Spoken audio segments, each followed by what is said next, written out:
some good coffee. So hey guys, welcome to another video. It's Evie Frye here. Welcome to the next episode of the Assassin's Creed Official Collection unboxing. We're going to be looking at issues 7 and 8. Last episode we looked at issues 5 and 6 with Cesar Borgia and Connor, which is Raccoonagaton, I believe that is how you pronounce it. So hope you enjoyed that. So this episode we're going to be looking at issue 7, which we did have a little sneak peek at. You know, at the back of the magazine tells you who's in the next issue. So we'll be looking at issue 7 of Shay Cormac. So let's just get right down to it. Which I'm going to go through. I'll have to check the time on this camera because I noticed this needs charging very soon. So if I do tend to rush this episode, I apologise. It has have to do for now because I spent about 10 minutes trying to adjust this camera because my viewfinder is kind of screwed. I should be getting a new camera in the next coming weeks or so. So hopefully once I get the new camera, better quality, better video, all that stuff, because I know the qualities of my video, it's 2017 and my qualities of the video isn't that great, but at least you can actually see what's there. So let's just dive right into this. So we've got issue 7 of Shay Cormac, the Assassin's Creed Official Collection. Issue 14 is supposed to be arriving in retail next week, which I have no idea who that be because I haven't even looked at issue 13 that I got last week. So as always, we'll just be looking at the character profile, his friends and enemies, the fights and feuds, environments, and the weaponry and equipment that he uses. So this is Shay Cormac from 1731 to Unknown. So he's got a Templar coat, shoulder belt, a prototype rifle, and a sword. So it basically just shows you the figurine, what it looks like if you don't have the figurine. But I don't even know why you wouldn't have one for this glorious collection. There's more on the character profile.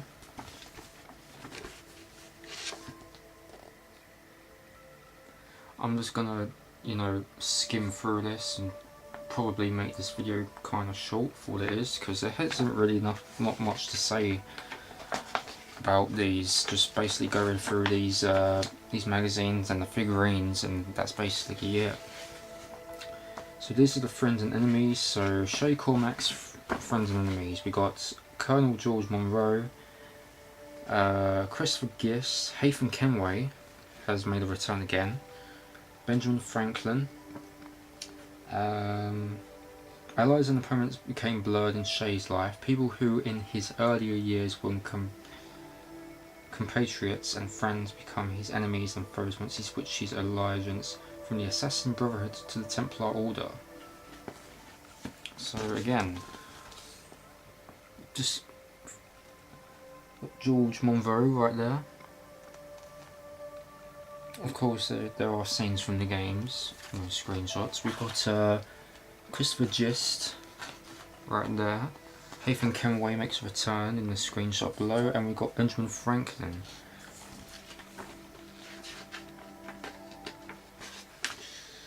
We've got more. We've got Achilles Davenport, which I do believe he was in the previous issue, which with Connor.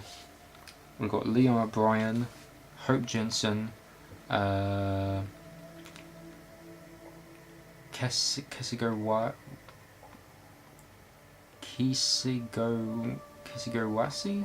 Is that how you pronounce it? I apologise. And we've got Chevalier de la Verendria. And we've got Aidwall. So more friends and foes right here. Again, I do apologise if I get the names wrong. It is something I would have to learn.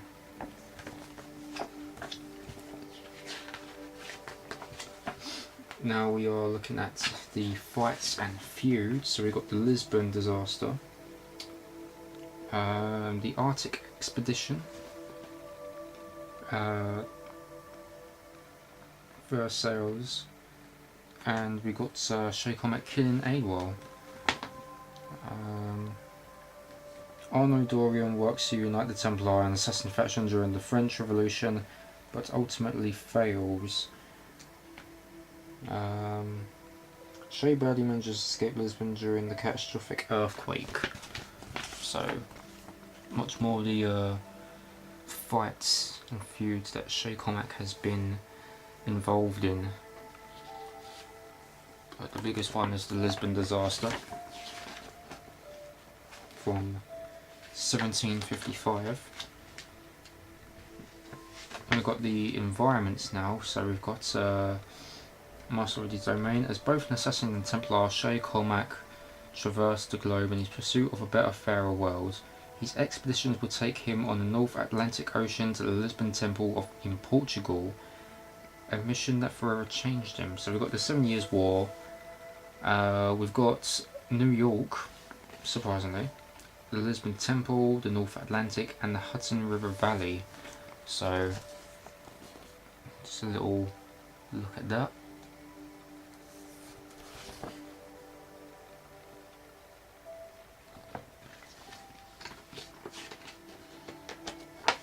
And we are looking at his weaponry and equipment, which we've got a ship, which it doesn't really say the name of it. Oh, it's called the Morrigan. It's got a carronade, a mortar, a puckle gun, burning oil, broadside cannon, ice ram.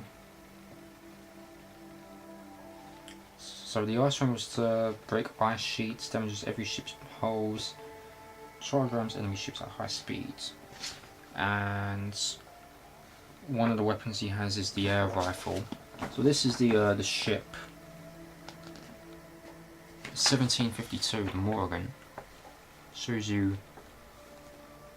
It would be very nice if you actually had the actual model from the Assassin's Creed collection. If they actually put this in, I don't know if they got a premium subscription, but that would be so freaking awesome if you actually had that. But I don't know what the Assassin's Creed collection could consist of in the future issues. So it might consist of like ships and weapons and stuff like that, which will be very cool. And that's just basically it. Yeah, that's pretty much it. That is issue 7 for Shay Cormac right here. And now we're going to look at the figurine itself, which I should have done before the video, but I just didn't. This was issue 7 and 8 video that I just decided to do randomly. You know, I kind of rushed to get this video, like, get the camera sorted out and everything. So this is Shay Cormac. He doesn't have the sword equipped, which you kind of okay, he didn't have the sword equipped there, but okay. It would have been nice because he has a hand open, which I do believe he would have had a sword, but I can actually see very hidden right there. He's got a blade underneath there, and there's his air rifle. Shay Cormac. So this is AG 11627. Very nice design. It's got a ponytail there. Awesome. I like it. Now just put this back into the packaging.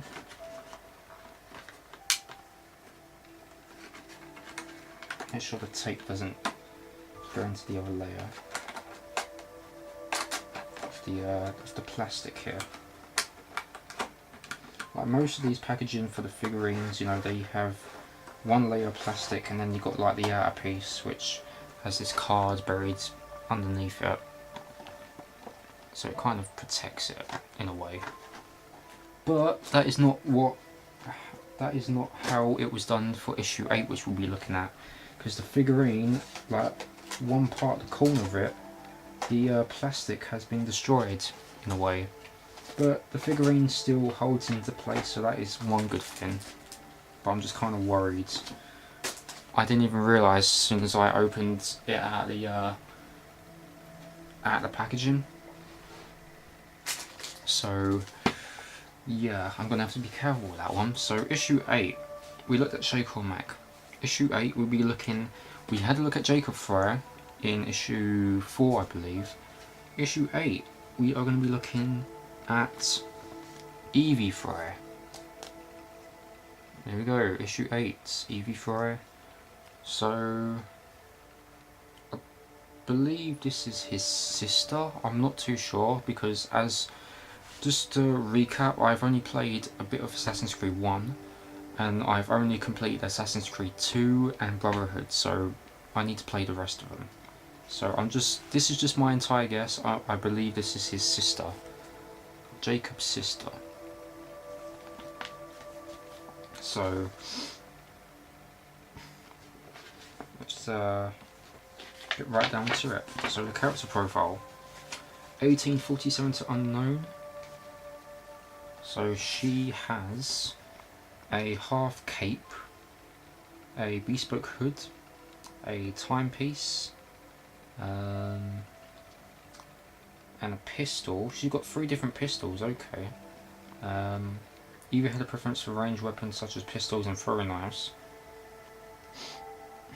I really like the make of these pistols right here. It's very sweet, very interesting. So that's Evie Frye.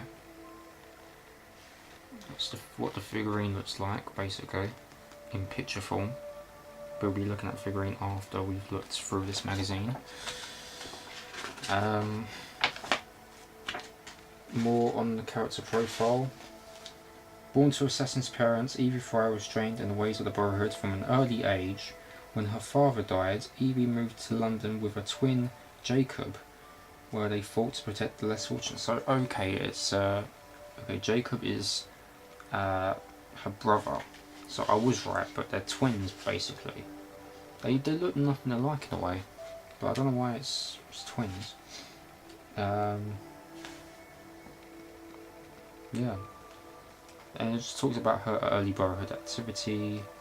London must be free to provide a better future for all its citizens, which I do agree with. So yeah, more on the character profile. There's Jacob right there.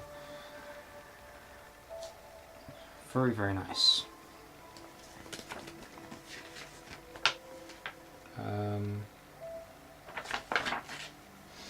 We'll be looking at the friends and enemies now. So we've got Jacob Frye, obviously, Henry Green, Florence Nightingale, Alexander Graham Bell, and we've got the Rooks. So this is the crime syndicate founded by Jacob and Evie. The Rooks were formed of the remaining criminal competition to the Templar-controlled Brightus, notably the Clinkers. The Rooks focus on challenging the Brightus for territory in London and for influence over the populace. All regional divisions of the Blightus were overrun and the leaders removed. The Rooks recruited new members from the ex-Blightus, swelling their ranks. Founded in March of 1868, the Rooks functions into the 20th century, still in existence during the First World War. So, damn, that's a very long time. So, friends and enemies here, we've got Jacob Frye, Henry Green, which is stuck to both ages, Florence Nightingale and Alexander Graham Bell here, and at the bottom we've got the Rooks with the logo. I think that's their crew logo. More friends and enemies now. We've got Lucy Fawn, And why do you want the shroud? Merely to keep the Templars from having it? How like an assassin to hold the power of eternal life and yet be too afraid to use it. This is when Luciform proves a match to Eevee. We've got Crawford Starrick, which this was his final move at the ball hosted by Buckingham Palace. Oh, we've got the Blightus here as well. So it talks about the Blightus, which we'll just mention. This is a street game run by the Templar Order. The Blightus were headed by Maxwell Roth, who designated and trained 7 lieutenants to manage the gang of the name of the Templar Order. The Blightus served as security in forces for Templar-run enterprises and factories, and street presence to keep the citizenry oppressed, with no need for suits for soberly. The Blightus were free to act upon the crueler aspects of their natures till the Friars created the Rooks, a Brotherhood-affiliated syndicate founded to break the Blightus. So we've got a page here to do with Luciform, which I do believe there's a figurine of her in the future issue. We've got Crawford Starrick. There's a screenshot of him from Buckingham Palace, his final move. And then we've got the Blightus here in the bottom with their logo, the crew logo. And now we're going to look at the fights and the feuds now, which we saw in the British Brotherhood, Logic and Puzzles, the Shroud of Eden, the Kenway Mansion, Brotherhood Papers. So I think it's just some of the fights that they try to get some of these items here.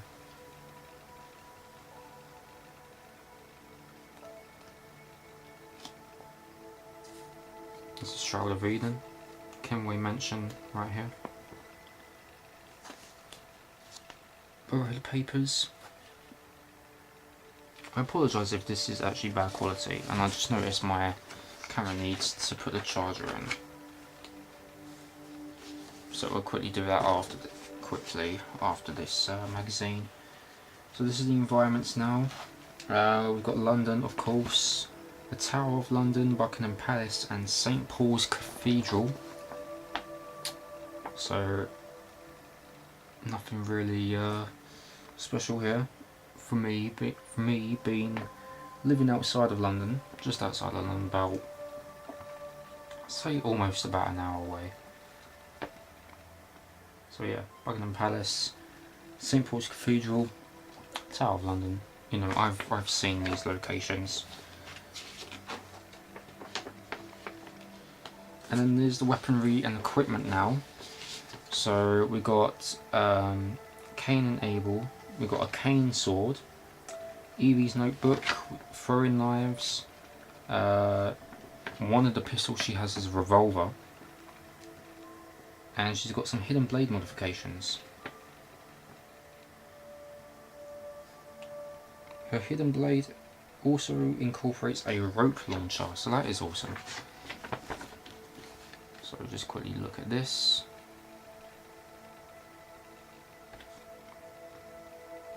Actually, let me put the charger on quickly right now, because I can actually see the thing flashing on the screen. Oh dear. I didn't even realise. I apologise guys, sorry, hold up.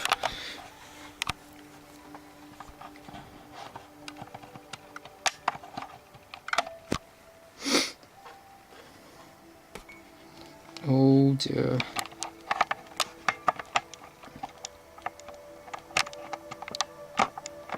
There we go. Oh, there we go guys, it's charging now. Right, let me just, there we go. I apologise for that guys, I didn't even realise I was going to take so long with this video, but it needed charging, so I apologise if I rushed there. So again, we'll just look at the weaponry and equipment from Eevee. We've got the cane sword, Eevee's notebook, mentioned at the bottom. her revolver and throw knives, and her hidden blade enhancements, which is incorporates a rope launcher. Some of the modifications she has, which that is basically it. That is basically issue 8, Evie Frye. And once again, I do apologise, the quality isn't really that great, because like I said, in the next 4 coming weeks I should be getting a new camera, so the quality will be much better than what it is. So yeah, apologise again. So that is issue 8 of Evie Frye. And now we get to look at the figurine.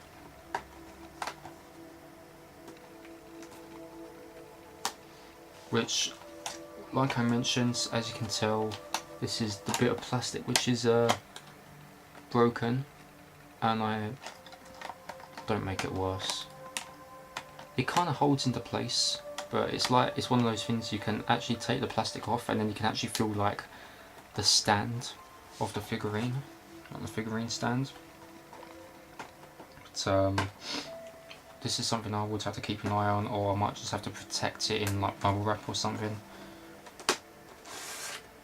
So something I have to look out for. But this plastic with holding the figurine is completely fine. It's just the outer plastic. So this is Evie Frye, which I'll just have a look again. Which just basically holds one of the pistols. So I believe that's the revolver that she's holding.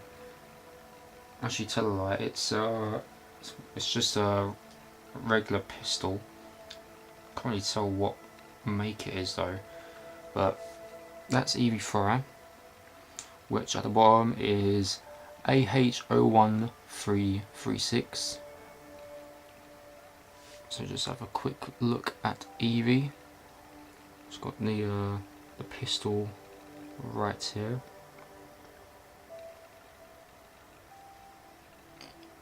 Half cape. I can kind of see the timepiece on her, which is located, I believe it's right there.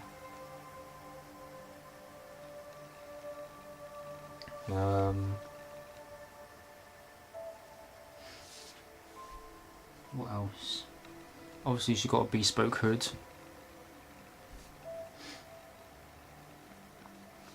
That is just basically about her, as I'm looking at in the magazine.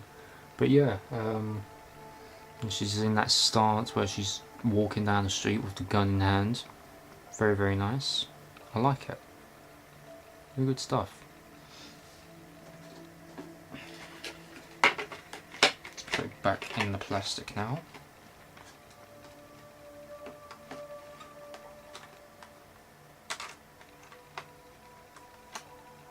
Yeah, this plastic I would actually have to do something about when I I am currently in the process of trying to get something to store all these figurines in. The magazines, however, I would probably have to find a binder somewhere, because I know if you wish to order this online they will give you a binder, but in retail they don't really do that, so it's kind of it's not great. But I think I can just find a random binder for now, stick all these magazines in. So yeah, that's Evie Frye right there, as we looked at. That is basically it for this episode, so I do apologise for that little rush at the end, not knowing how long I was going to do with this video, but that's issue 7 and 8 of the Assassin's Creed figurine collection. I do hope you guys enjoyed for what it was. So stay tuned for issue 9, which we'll quickly have a little sneak peek in a second. So we just looked at issue 7 of Shay Cormac. And there's the figurine itself in the box with his rifle. Air rifle, I should say.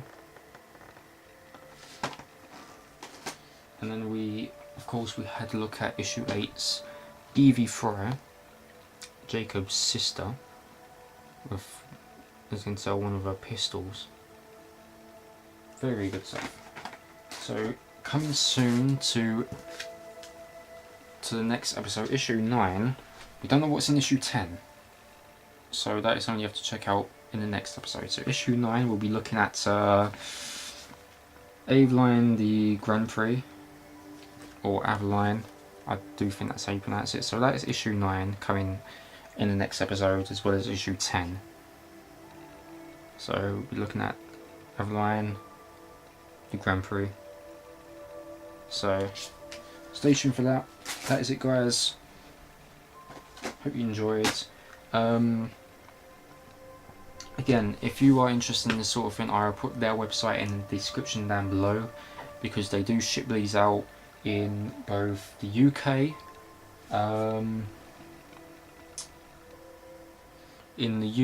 Australia and New Zealand. They bring this out in retail every single fortnight. So if you love Assassin's Creed, if you just want to collect them for all it is, then go right ahead. These are $9.99. Issue 1 and 2, when these were brand new and they started bringing these out, issue 1 was $2.99, and then issue 1 was $2.99, issue 2 was $7.99, if I'm not mistaken, and then from issue 3 and onwards it will just be $9.99. So yeah, but the price varies in, you know, both Australia and New Zealand, so that is something you have to look into. So that is basically it, guys. Thanks for watching this showcase, I should say. So stay tuned for the next episode. Like I said, better quality videos will be coming very, very soon. I don't know when, just whenever I get the new camera. So stay tuned for that. But as of now, I'm Evie Frye. See you for the next episode. And yeah, bye.